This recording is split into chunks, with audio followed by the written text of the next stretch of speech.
Super સિક્સમાં હવે વાત એક એવા ગામની કરીશું કે જ્યાં મચ્છરોના ત્રાસથી વેજાના યુવાનોના લગ્ન અટકી ગયા છે।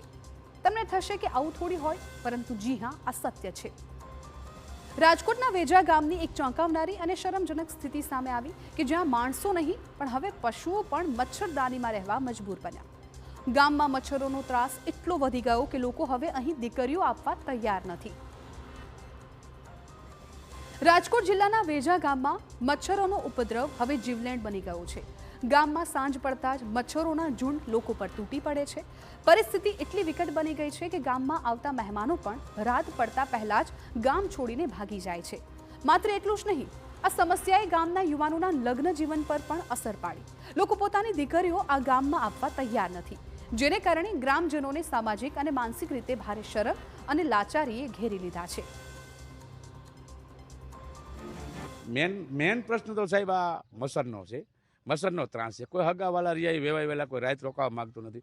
અહીંની દીકરી લઈ જવા માગે છે, અહીંયા વેજા ગામની અંદર દીકરી દેવા માગતા નથી। આ મસરનો ત્રાસ, પછી કોઈ સુવિધા નથી, પછી રોજગારી મળે, હવે સિટીમાં જાય તો મળે, કોઈ ધંધો કાંઈ નહીં, આમને આમ દી પછી દી કાપી જાય છે, કોઈ વસ્તુ નથી હોતી।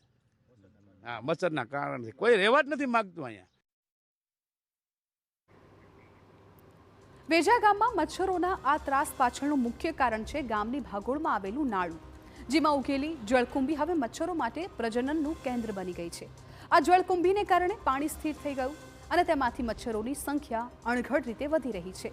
પરિસ્થિતિ એટલી બગડી ગઈ છે કે હવે પશુઓને પણ મચ્છરદાનીમાં રાખવા પડી રહ્યા છે, જે ગામની હાલતની ગંભીરતા દર્શાવે છે। ગ્રામજનોનો આરોપ છે કે લોકોનો આક્ષેપ છે કે અનેક વખત રજૂઆત છતાં તંત્ર દ્વારા કોઈ પગલાં લેવામાં નથી આવ્યા। રાજકોટનું જે સેવેજનું ગટરનું ને ગંદુ પાણી આવે છે, એના કારણે નદીમાં અત્યારે જળકુંભી થાય છે। એટલે જળકુંભીમાં મચ્છરોનો અત્યારે એટલો અમારા ગામમાં ત્રાસ છે કે 5 મિનિટ તમે બહાર ન નીકળી શકો।